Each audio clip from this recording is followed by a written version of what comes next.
Hello friends, अगर आप किसी भी एग्जाम की तैयारी कर रहे हो, एमपीपीएससी, यूपीएससी, एसएससी या किसी भी एग्जाम की तैयारी कर रहे हो, तो सतत विकास से संबंधित क्वेश्चंस आपके एग्जाम में आने ही है। तो हम पूरे सस्टेनेबल डेवलपमेंट के क्वेश्चंस फैक्ट को इस वीडियो में कवर करेंगे, तो आप प्लीज़ वीडियो को पूरा देखिएगा।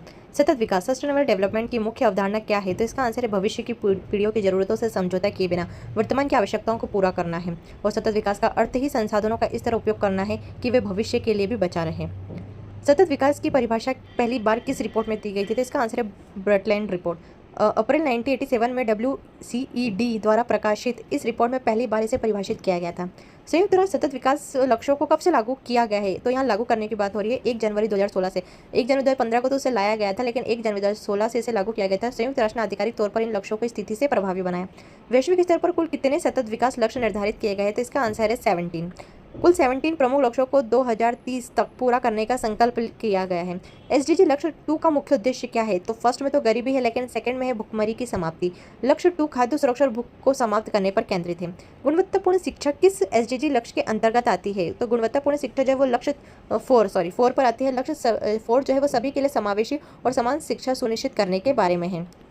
जलवायु परिवर्तन को किस लक्ष्य में रखा गया है? तो इसका आंसर है 13 में रखा गया है जलवायु परिवर्तन, क्लाइमेट एक्शन को। लक्ष्य 13 जो है वो जलवायु परिवर्तन और उसके प्रभावों से निपटने के तत्काल कदमों पर केंद्रित है। SDG फ्रेमवर्क के तहत कितने संकेतक और उप संकेतक निर्धारित किए गए? तो इसमें जो संकेतक है वो 169 संकेतक है और 232 उप संकेतक है। लक्ष्य 17 है जिन्हें उन्हें मापने के लिए 169 संकेतक और 232 उप संकेतक बनाए गए हैं। UNEP के अनुसार आगामी 40 वर्षों में खाद्य उत्पादन को कितना करना होगा? ये बहुत इंपॉर्टेंट है आपके लिए, क्योंकि इसमें ये बताया गया है कि UNEP के अनुसार आगामी 40 वर्षों में खाद्य उत्पादन को कितना करना होगा? तो 2 गुना करना होगा। बढ़ती जनसंख्या की खाद्य जरूरतों को पूरा करने के लिए उत्पादन को 2 गुना करना आवश्यक है।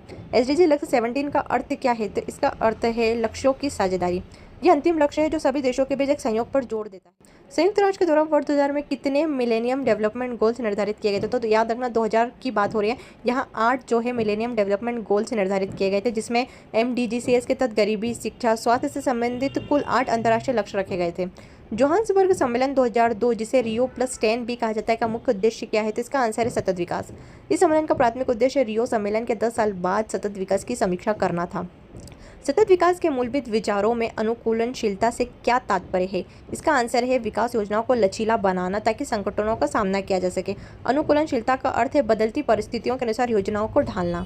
2015 में अपनाए गए सतत विकास लक्ष्यों के तहत कितने प्रयोजन शामिल हैं? तो इसका आंसर है 169।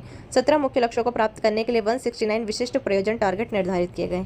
सतत विकास के तहत नवीनीकरणीय का सही उदाहरण कौन सा है? तो इसका आंसर है नवीनीकरणीय मतलब यही होता है सौर ऊर्जा, पवन ऊर्जा और जल ऊर्जा। ये वे संसाधन है जो स्वाभाविक रूप से पूर्ण उत्पन्न होते हैं, इसलिए इनका नाम नवीनीकरणीय है।